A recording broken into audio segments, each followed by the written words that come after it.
Good morning সবাইকে। তো এটা হচ্ছে আমরা বঙ্গাইগাঁও থেকে আসছিলাম, ওই দিন ট্রেন থেকে ভিডিওটা করেছিলাম।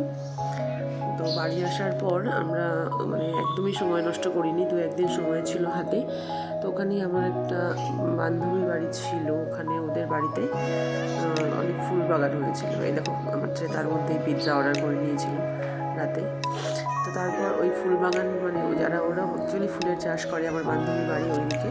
তো আমরা একদিন ঘুরেই আসি, ছুটি আছে এখন। তো সেখানে অ্যাকচুয়ালি যাওয়া হচ্ছে এই যে আমার ছেলের জন্য। দেখো তোমরা, ওখানে আছে জলঢাকা নদীর পাশেই ওদের বাড়ি। তো জলঢাকা নদীতে যাওয়া মানেই আমার ছেলে হচ্ছে এইসব করা, এইসব করতে যাবে। ওখানে গিয়ে বায়না শুরু করে দেয়, চলো চলো। তো এখানে গিয়েছিলাম, তো ও তো কাজ করছে আর আমি একটু ভিডিও করছিলাম। এখানে দেখো তরমুজের চাষ হয়, তরমুজ গাছ আছে অনেক এখানে। তরমুজগুলো খেতেও খুব ভালো। তো এই দেখো ছোটো ছোটো তরমুজ হচ্ছে, এখনও পুরোপুরি বড় হয়নি। তো যাই হোক, এখানে গেলে খুব ভালো লাগবে, তোমরাও একদিন ঘুরে আসতে পারবে যারা যারা যাওনি এখনও। তারপর সন্ধ্যাবেলা আমরা চলে গিয়েছিলাম রেস্টুরেন্টে। অনেকদিন ধরে সবার সঙ্গে দেখা হচ্ছিল না, তো সবাই মিলে আমরা রেস্টুরেন্টে গেলাম। এই রাজেশের বার্থডেও ছিল, রিলেটেড বার্থডে আমরা ওই দিন সেলিব্রেট করছিলাম। তো যাই হোক, তো রেস্টুরেন্টে গেলে তো ভিডিও না করলে হবে না, সেটাই করছিলাম। সবাই গল্প করছিলাম অনেকদিন পর বসে। এখানে খাবারগুলো মোটামুটি বেশ ভালোই ছিল, কিন্তু খাবারগুলো দিতে এখানে আর অনেকটাই লেট করে ফেলেছিল। আর যারা যারা আমার ভিডিওটা নতুন দেখছো, সবাই লাইক অ্যান্ড সাবস্ক্রাইব করে দিও আর শেয়ার করো যদি পারো, আর ভালো লাগলে অবশ্যই কমেন্ট করো।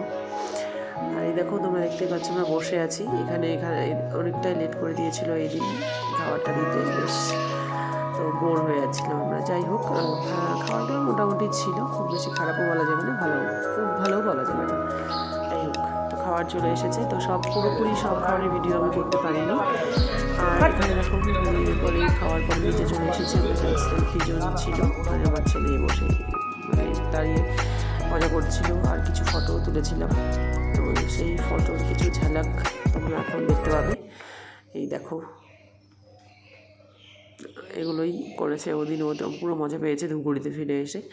ওই দিন রাতটা তো চলে গেল, সকালে পরের দিন সকাল 5টায় ঘুম থেকে উঠে গেছি, অনেক কাজ ছিল এই দিন। সেই জন্য এখানে এসে একটু মর্নিং ওয়াক করতে গেলাম। ধূপগুড়ির এই জায়গাটা, যখন এই ধূপগুড়িতে আসতাম আগে মর্নিং ওয়াক করতে যেতাম, তো এখন আজকেও গিয়েছিলাম ওই দিনটা। দেখো তোমরা নিজেই বুঝতে পারবে, জায়গাগুলো এখন আরও পাকা করে দিয়েছে, বেশ ভালো লাগে এখানে হাঁটতে। সকাল সকাল সূর্য দেখতেও, দেখো সূর্য প্রণামও হয়ে গেল।